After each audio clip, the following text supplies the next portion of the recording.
Naging tulay ang isang guro para makatapos ng pag-aaral ang ilang estudyante sa Isabela.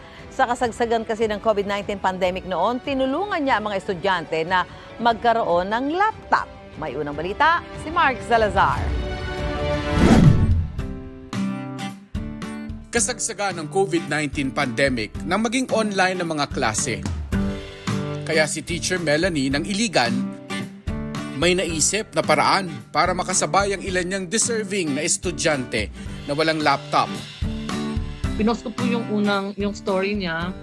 Tapos in just mga ilang minuto lang po ay nakakuha na po ako ng sponsors. After 5 days, nakabili na po ng kauna-unahang laptop para sa, tinawag ko po itong laptop para sa pangarap. Isa sa mga nabiyayaan ng laptop si Mark na ngayon graduating student na.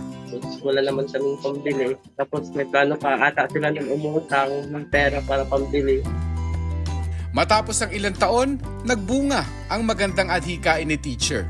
Ilan sa mga estudyanteng natulungan niyang magka-laptop, may degree na, tulad ni Cassandra. Hirap na hirap po ako noon because yung gamit ko lang po noon kasi is cellphones. Malaki pa rin yung pasasalamat ko po kay Ma'am Melanie dahil po sa naibigay niyang tulong sa akin. Isa na po doon yung laptop.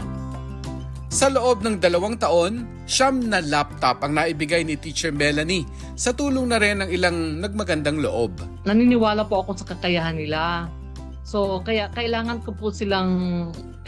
tulungan yung mga kabataang may ganitong abilidad.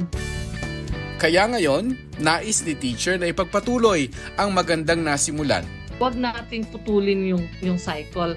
Madalas kong sabihin sa kanila, pag meron nasa sitwasyon ka na pwede ka na makatulong, in any way, gawin nila para magpatuloy po yung parang giving and sharing po. Ito ang unang balita. Mark Salazar para sa GMA Integrated News.